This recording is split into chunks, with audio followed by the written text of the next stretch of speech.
एक शाम प्राची टीवी पर सीरियल देख रही होती है, तभी उसकी सास वहाँ आती है।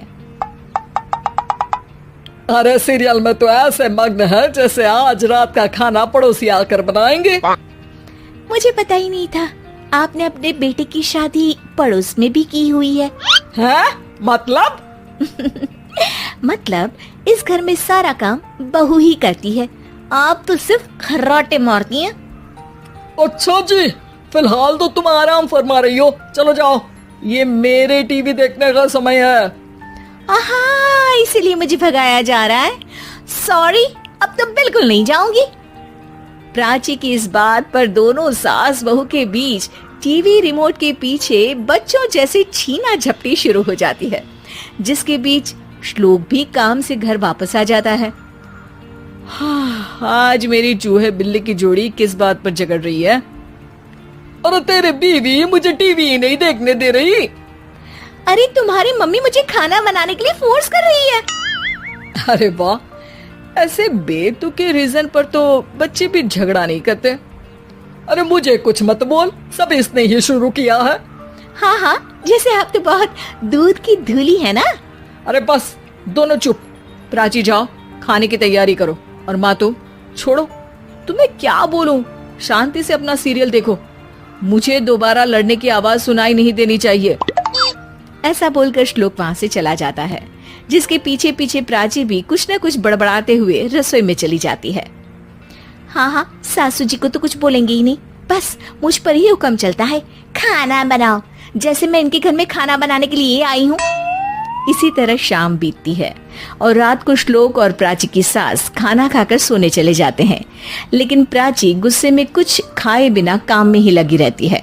इस घर में किसी को घंटा फिक्र नहीं पड़ता, मैं खाऊं या भूखी रहूं। प्राची कुछ देर के लिए रसोई से बाहर जाती है और जैसे ही वापस आती है तो वहां दूध का भरा ग्लास देखकर हैरान रह जाती है। फिक्र पूरी है, बस दिखाना नहीं है। प्राची दूध पीकर सोने चली जाती है और अगली सुबह एक बार फिर सास बहू का कार्टून नेटवर्क स्टार्ट हो जाता है। ये तुमने ही किया है। अरे अजीब जबरदस्ती है, मैं बोल रही हूँ मैंने कुछ नहीं किया। दोनों ने मिलकर पूरे घर को पागल खाना बनाया हुआ है। यहाँ कोई नॉर्मल इंसान तो रह ही नहीं सकता, इसीलिए अब पड़ोसी क्या रिश्तेदार भी घर आने से कतराते हैं। और सुन बेटे, तू भी चंगा, तेरी माँ भी चंगी, तेरी बीवी भी चंगी, रिश्तेदार। हाँ जी, आपको नहीं पता क्या, गंगाधर ही शक्तिमान है, रिश्तेदार ही। हाँ हाँ, बस समझ गया। कभी जानवरों जैसे लड़ेंगी तो कभी जुगलबंदी करेंगी। भाई मैं आप दोनों के बीच में नहीं फंसना चाहता। सास बहू की इस मनमौजी जोड़ी से परेशान होकर श्लोक अपना सिर खुजलाता वहां से चला जाता है। चलो अब मैं भी कीर्तन में जा रही हूँ। इस पर जैसे ही सास कमरे में अपना पर्स लेने जाती है तो वहां नाश्ते की प्लेट रखी देख मुस्कुराने लगती है और नाश्ता करके घर से बाहर निकलते हुए कुछ पैसे टेबल पर रख जाती है, जिसके कुछ देर बाद सिलेंडर वाला घर आता है। ओ मोरी मैया, मैं सिलेंडर के बारे में तो बिल्कुल भूल ही गई थी। घर खर्च के सारे पैसे भी मम्मी के पास है और श्लोक से बोला तो उल्टा 4 बात सुनाएंगे। प्राची ये सोच ही रही होती है कि अचानक उसका चेहरा चमक उठता है और वो घर में आकर इधर उधर देखने लगती है।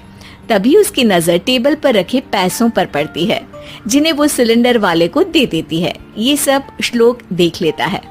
अच्छा बेटे, इतना बड़ा घोटाला, सबके सामने मैं तेरी दुश्मन और पीठ पीछे तेरी मेरी यारी।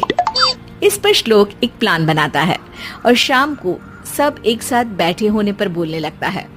माँ, तुम दोनों की बहुत लड़ाई होती है, इसलिए मैं सोच रहा हूँ कि प्राची को उसके घर छोड़ाऊं, इससे वो भी खुश रहेगी और तुम भी। अचानक श्लोक की ये बात सुनकर सास बहू शौक से उसकी तरफ देखती है। अरे ऐसे कैसे घर छोड़ाओगे, मुझे कहीं नहीं जाना। अरे तुमने बोला नहीं पर मैंने सुन लिया, तुम्हें मम्मी के साथ रहना अच्छा नहीं लगता, मुझे पता है। अरे वाह, अरे जब बहू खुद कुछ काम बोले तो वो तुझे सुनता नहीं, और अब जो इसने बोला ही नहीं वो तू समझ गया। जब उसे नहीं जाना तो फिर जबरदस्ती क्यों कर रहा है? अच्छा, फिर आपको मौसी के घर छोड़ाता हूँ, बस अब आप दोनों एक घर में एक छत के नीचे नहीं रह सकती। मैं इस टॉम एंड जेरी की जोड़ी को और नहीं झेल सकता। है? ऐसे कैसे नहीं रह सकते? तुम्हें इतनी दिक्कत है तो तुम्हारा बोरिया बिस्तर पैक कर देती हूँ, लेकिन मम्मी जी कहीं नहीं जाएंगी। बिल्कुल यही सुनना था मुझे। अगर दोनों में इतना ही प्यार है फिर हर वक्त ये लड़ाई का नाटक क्यों करती हो? देखा मैंने कैसे माँ किचन में दूध रखती है और तुम उनके लिए कमरे में नाश्ता रखती हो, और कैसे वो पहले ही तुम्हारी दिक्कत समझकर घर में पैसे रखकर बाहर जाती है। अरे भाई, इतना ड्रामा तो डेली सोप में भी नहीं होता जितना तुम दोनों ने इस घर में फैलाया हुआ है। तू हमें टॉम एंड जेरी बोलता है ना, तो याद कर वो दोनों भी एक दूसरे को बाहर वालों की बुरी नजर से बचाने के लिए हमेशा सबके सामने लड़ते थे, लेकिन अकेले में दिक्कत के समय मदद भी तो करते थे। बस हमारा रिश्ता भी कुछ ऐसा ही है। और वैसे भी अगर सास बहू में तू मैं नहीं होती तो दुनिया वालों को कहानियां कैसे मिलेंगी?